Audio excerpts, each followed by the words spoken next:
এই কোয়ান্টাম মেকানিক্সের মেজারমেন্টের আইডিয়ার গ্রোথের সঙ্গে আমাদের একটা সাংঘাতিক ব্রেক আসে।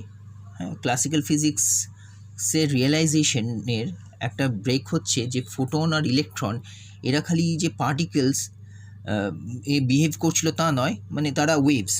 এবার পরে দেখানো যাচ্ছে যে এরা পার্টিকেল অ্যান্ড ওয়েভস বোথ।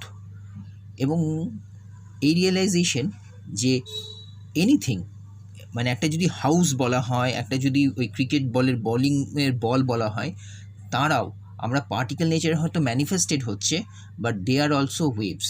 আমরা সেই ওয়েভসের বেশি এতে না গিয়ে ওয়েভ ফাংশন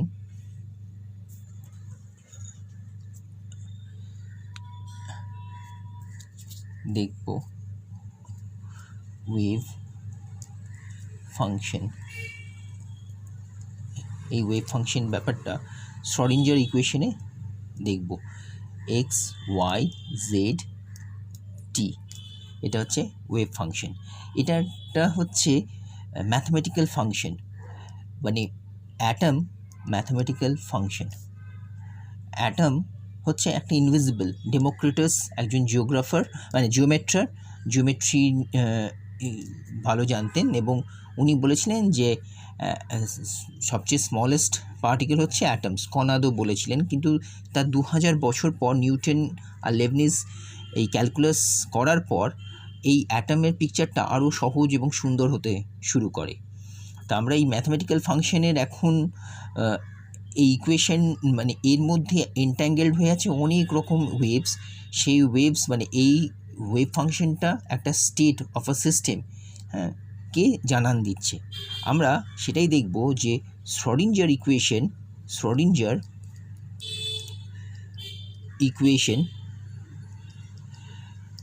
তার একটা ফান্ডামেন্টাল ইকুয়েশন, মানে একটা হিউরিস্টিক ডেরিভেটিভ আছে, কিন্তু তার এই ফান্ডামেন্টাল ইকুয়েশনটা হচ্ছে I H cross del psi by del T equals to H সাই।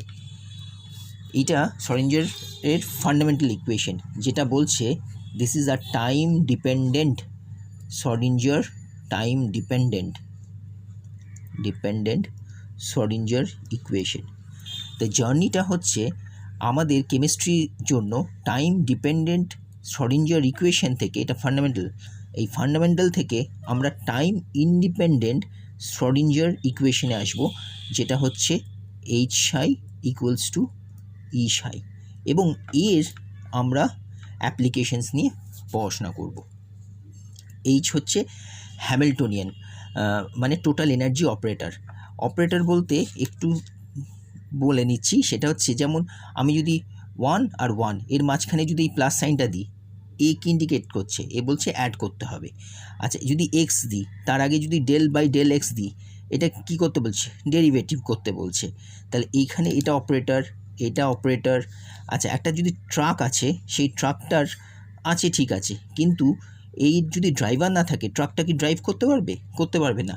তাহলে ড্রাইভার হচ্ছে অপারেটর। একটা সিডি আছে আমার কাছে, কিন্তু সেই কম্পিউটারে আবার সিডি ড্রাইভার নেই, তাহলে কি সিডিটা রান করবে না। তাই এই অপারেটর হচ্ছে এই ওয়েভ ফাংশনের উপর অপারেট করে, মানে টোটাল এনার্জি অপারেটর ওয়েভ ফাংশনের উপর অপারেট করে এবং টোটাল এনার্জি এই ভ্যালুটা দেয় আর ওয়েভ ফাংশন দেয়। আমরা এটাই দেখব এই ফান্ডামেন্টাল শ্রোডিঞ্জার ইকুয়েশন থেকে এই টাইম ইন্ডিপেন্ডেন্ট শ্রোডিঞ্জার ইকুয়েশনে কী করে আসে, এবং কেমিস্ট্রি নিয়ে যারা পড়াশোনা করছে তাদের টাইম ইন্ডিপেন্ডেন্ট শ্রোডিঞ্জার ইকুয়েশন থেকে আমরা translational motion of molecules, rotational motion of molecules, vibrational motion of molecules কী করে তার ট্র্যাজেক্টরি বা তার প্যাটার্ন পেতে পারি, interactions between molecules, chemical bonding, সেগুলো পেতে পারি। আচ্ছা, এইবার শ্রোডিঞ্জারের এই হিউরিস্টিক ইকুয়েশন এই ডেরিভেশনের জন্য আমি এখনও এই ওয়েভ ফাংশনস নিয়ে বেশি কিছু বলিনি। এর ফিজিক্যাল কোনো সিগনিফিকেন্স নেই, সেইগুলোকেও বাদ দিয়ে এখন জাস্ট ম্যাথমেটিক্যাল পার্টটা করে এটা সেপারেশন অফ ভেরিয়েবলসের রেসপেক্টে এটাকে x y z space coordinate আর টাইম কোঅর্ডিনেটে স্প্লিট করলাম। আমি এটাকে আমার সুবিধের জন্যই আমি এটাকে এক্স, এটা টি করে নিচ্ছি, এটা হচ্ছে এক্স টি, মানে ওয়ান ডাইমেনশনসে করছি যাতে আমার সুবিধে হয় রিড এই ইয়েটা করতে, ম্যাথমেটিক্সটা করতে। তাহলে fundamental I H cross del psi by del T equals to এই হ্যামিল্টনিয়ান এই ইকুয়েশনটা আমি দেখছি। আচ্ছা, হ্যামিল্টনিয়ান ক্লাসিক্যাল মেকানিক্সে একটা এখানে বলা ভালো, ক্লাসিক্যাল মেকানিক্স হচ্ছে একটা আর কোয়ান্টাম মেকানিক্স। ক্লাসিক্যাল মেকানিক্স হচ্ছে যে আমি যখন একটা মেজারমেন্ট করব তখন আমি এই ট্র্যাজেক্টরিটা পুরোপুরি ডিটারমিনিস্টিক একটা অ্যাপ্রোচ পাবো, কিন্তু এইখানে আমার কোনো ডিটারমিনিস্টিকের নেই, এটা হচ্ছে প্রবাবিলিস্টিক। আমি কি পাবো আমি যতক্ষণ না করছি ততক্ষণ আমি জানতে পারছি না এই কোয়ান্টাম মেকানিক্সে। তাহলে আমরা কি বের করি, আমরা যে কোনো অবজারভেশনে কে থাকে, একজন অবজারভার থাকে, মেজারমেন্ট মানেই একজন অবজারভার থাকবে এবং অবজারভেবল থাকবে, অবজারভেবল মানে যাকে আমি যে অ্যামাউন্টটাকে আমি মেজার করব। এখানে লিখছি what can be measured, observable হিসেবে হোয়াট ক্যান বি মেজার্ড, এই অবজারভেবল OBSERVABLE। এইখানে যদি আমি এটা পজিশন করি এক্স, এরই কোয়ান্টাম মেকানিক্সে ম্যাথমেটিক্যাল ল্যাঙ্গুয়েজে এটাকে এক্স ক্যাপ দেওয়া হয়। মোমেন্টাম যদি এটাকে PX দেওয়া হয়, এটাই PX equals to minus IH cut del psi by del X লিখছি। আর এই দুটোই হচ্ছে ফান্ডামেন্টাল। তারপরে অন্যগুলো বিল্ড করা যায়, যেমন টোটাল এনার্জি অপারেটর মানে হচ্ছে দিস হ্যামিল্টনিয়ান, তার মানে হচ্ছে P square plus by 2m plus VX, এটা হাইটের। সেটা কি যদি আমি এখানে বিল্ড করি তাহলে দেখা হবে এই P স্কোয়ারকে করলে, আমি এখানে করছি না, আমি পুরোটাই লিখে দিচ্ছি, minus H car square by 2m d square by DX square বা del square by del x square plus VX। এইটা হচ্ছে অপারেটর কি, তার মানে সেই অপারেটরটা যে এখানে যেমন আবার বলি, সেটা হচ্ছে এই হ্যামিল্টনিয়ান অপারেটর হচ্ছে টোটাল এনার্জি দেয়। সে যখন একটা ওয়েভ ফাংশন, সেই ওয়েভ ফাংশনটার সমস্ত প্রপার্টিস থাকবে, সে অপারেট করে, তখন আমরা একটা এনার্জি পাই। তাহলে এটাই আমরা দেখব যে আমরা কিভাবে এই ইকুয়েশনটা আসছে, এই টাইম ইন্ডিপেন্ডেন্ট থেকে এই টাইম ডিপেন্ডেন্ট থেকে টাইম ইন্ডিপেন্ডেন্ট শ্রোডিঞ্জার ইকুয়েশনে আমরা কী করে যাচ্ছি।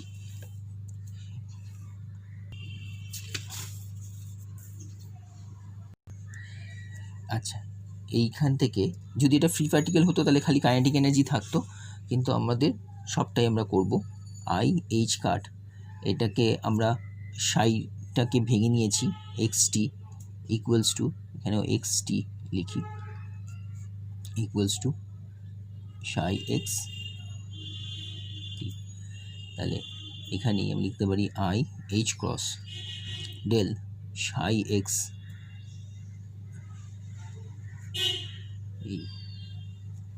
Del T time equals to minus H car square by 2m del square by del x square plus VX। এটা ফ্রি পার্টিকেল নয়, তার জন্য পোটেনশিয়াল এনার্জি এটা হচ্ছে সাই x into T.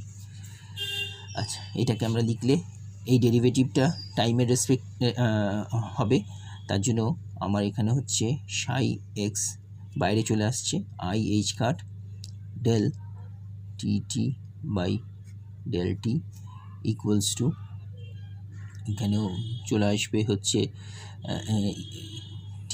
T into minus H car square by 2m del square psi x by del x square plus VX psi x into, এই পরে হচ্ছে এখানে dividing separation of variables method দিয়ে করছি, dividing by psi x and throughout করলে এটাই দাঁড়াবে 1/t⁻⁻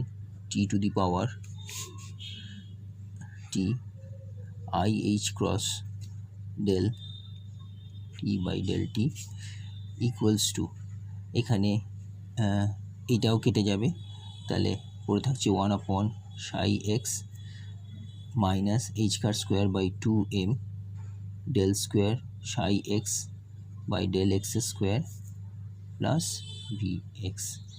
এই আচ্ছা, এইবার দেখা যাচ্ছে যে এটা একটা ফাংশন, এটা একটা ফাংশন, এই ফাংশনটার মধ্যে কোথাও এটাও হচ্ছে ইন্ডিপেন্ডেন্ট, এখানে কোথাও এক্স নেই একদম ইন টার্মস অফ টি, এটাও একটা ইন্ডিপেন্ডেন্ট ফাংশন, ইন্ডিপেন্ডেন্ট। আসল উদ্দেশ্যই হচ্ছে ফ্রিডম, এটাও হচ্ছে ইন্ডিপেন্ডেন্ট ফাংশন। ফাংশন ব্যাপারটা কি, ফাংশন যেমন এরিয়া অফ আ সার্কেল হচ্ছে πr², তাহলে এরিয়া হচ্ছে ফাংশন অফ আর, বা এভাবে বলি আরেকভাবে, যে একটা বাক্স আছে, এখান দিয়ে আমি ইনপুট করছি আর এখান দিয়ে আউটপুট বেরিয়ে আসছে। এখানে 1 দিলাম, এখানে 1 বেরিয়ে আসলো, এখানে 2 দিলাম, এখানে 4 বেরিয়ে আসলো, তাহলে এখানে ফাংশনটা কি x², এটা হচ্ছে x, এই ফাংশন অফ x যেটা y বলছি সেটা হচ্ছে x²।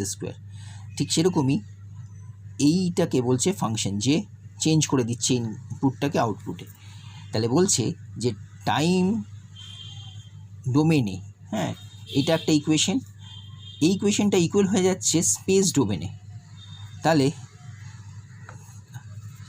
টাইম ডোমেনে যদি আমি এই ইকুয়েশনটাকে এরকমভাবে এর ট্র্যাজেক্টরি মুভমেন্ট দেখতে পাই, আবার সেটাকেই যদি স্পেস ডোমেনে দেখতে পাই যে এরকম মুভ করছে, এটা একটা ফাংশন, এটা একটা ফাংশন, যাই ইনপুট করি তখন এইটা টি, এটা হচ্ছে সাই এক্স। এবার একই যখন ডোমেনে যদি নিয়ে আসি এক্সটি, এরকম যেখানে এক্সটি দুজনই আছে, কোনো একটা পয়েন্টে গিয়ে এইটা আর এটা ইকুয়াল হয়, সেই ইকুয়াল কোন পয়েন্টে হয়, একটা সার্টেন পার্টিকুলার ভ্যালু, তার জন্য এটাকে আমরা বলছি কনস্ট্যান্ট। যে এরা কখন ইকুয়াল হতে পারবে, এই ভ্যালু আর এই ভ্যালু, যখন এরা ইকুয়ালস টু সাম কনস্ট্যান্ট। এই কনস্ট্যান্টটা কি, এ হতে পারে, বি হতে পারে, সি, আমি যা ইচ্ছে লিখতে পারি।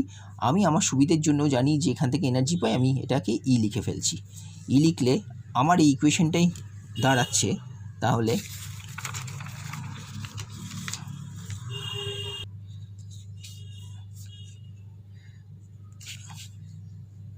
আই এইচ কাট, আচ্ছা এখানে ডি লিখছি, একটাই ভেরিয়েবল পেয়েছি বলে, হ্যাঁ টি ফাংশন অফ টি ডিটি, আচ্ছা ইকুয়ালস টু একটা কনস্ট্যান্ট এই যে কনস্ট্যান্ট বলে আমি লিখছি। এটা এ লিখতে পারতাম, বি লিখতে পারতাম, যা ইচ্ছে লিখতে পারতাম। তাহলে এইটা, আচ্ছা এখানে টি এটাও ছিল এই কোয়েশনটা, তাহলে আই এইচ ক্রস, তাহলে এইটাকে লেখা যায় d by d t equals to e upon i H cross, এটা হচ্ছে এদিকে যাচ্ছে, তাহলে ডি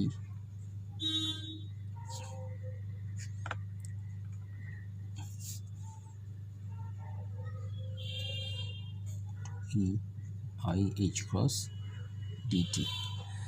তাহলে এখানে বুঝতে পারছি, যদি একটা ভেরিয়েবল থাকতো বাই এক্স, এটা কি যদি ইন্টিগ্রেশন করি ln x, ঠিক এখানেও একটা ফাংশনের হচ্ছে, তাহলে সেই ফাংশনটাই হবে ln টি ইকুয়ালস টু, এটা কনস্ট্যান্ট, এগুলো সব কনস্ট্যান্ট, তাহলে এটা বেরিয়ে আসছে e by i H cross into টি।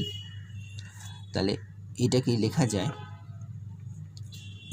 যায় এক্স, মানে এই ফাংশনটা, টাইমের রেসপেক্টের ফাংশনটা equals to e to the power e t i h cut, বা এটাকে লেখা যায়, আমরা তো জানি যে যদি e by i h cut into t আছে, এখানে যদি ওপরে আই নিচে আই করি, তাহলে এই আইটা থাকবে আই স্কোয়ার হলে -1, তাহলে এটাই হয়ে যাবে minus i e t by h cut, তাহলে এটাই হয়ে যাবে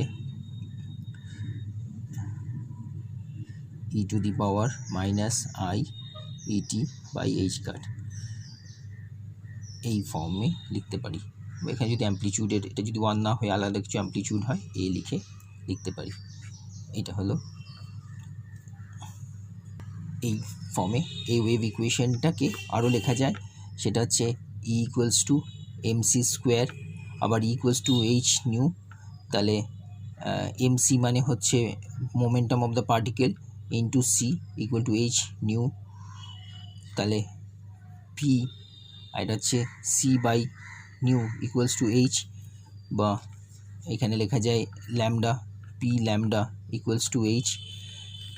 মানে আমি যেটা বলতে চাইছি সেটা হচ্ছে এইখানে এই ই এর জায়গায় অনেক কিছুই রিপ্লেস করেও লেখা যায়।